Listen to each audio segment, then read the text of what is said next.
جس نے اس دور کے انسان کیے ہیں پیدا، وہی میرا بھی خدا ہو مجھے منظور نہیں۔ یقین جانیے کہ جو حفیظ جلندری کی جو شخصیت تھی وہ بڑی منفرد شخصیت تھی۔ قومی ترانے کے خالق حفیظ جلندری، تمہاری لحد تا قیامت منور رہے۔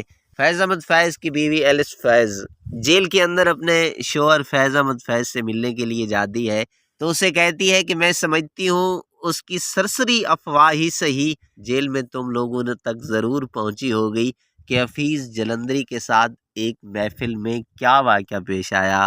ناظرین، ویسے یہ کہانی اچھی خاصی پرانی ہو گئی ہے، لیکن واقعہ ایسا دلچسپ ہے کہ بار بار دہرایا جاتا رہے گا۔ یہ کسی فروکی کی شادی کا واقعہ ہے جو شاید کوئی بریگیڈیئر یا جنرل یا کچھ اور تھا۔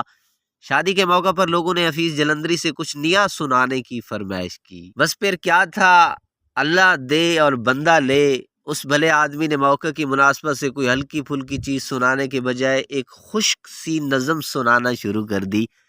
سنا ہے کہ اس نے جو نظم سنائی اس میں چند نصیحت کی باتیں بھی کی گئی تھیں، جس میں سنسنی خیز انداز میں کسی شیطان صفت کردار کا حوالہ تھا جو گھوڑے پر سوار خون بہے چلا جاتا تھا اور جس میں کنوارے پن وغیرہ کا بھی ذکر موجود تھا۔ پہلے تو لوگوں نے اسے نظم ختم کرنے کو کہا، لیکن حفیظ جلندری سناتے چلے گئے۔ پھر لوگوں نے خوب ہوٹنگ کی، لیکن اس کا بھی اس پر کوئی اثر نہیں ہوا۔ تب لوگوں نے اسے کپڑوں سمیت سوئمنگ پول میں دھکا دے دیا اور آخر میں ایک اسٹیشن ویگن میں ڈال کر بھیگے کپڑوں کے ساتھ ہی موصوف کو گھر بھجوانا پڑا۔ اس کے بعد ستم بالائے ستم یہ ہوا کہ حفیظ جلندری پر سرکاری طور پر پابندی عائد کر دی گئی کہ وہ آئندہ کسی سماجی تقریب میں ایسی کوئی نظم نہیں سنائے گا جو پہلے سینسر نہ کی گئی ہو۔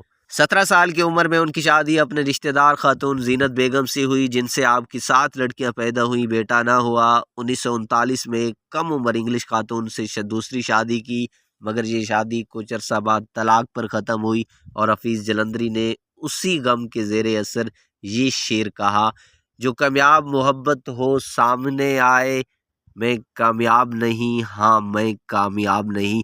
حفیظ جلندری کا ایک اور شعر ہے، سپرد خاک ہی کرنا تھا مجھ کو تو پھر کاہے کو نہلایا گیا ہوں۔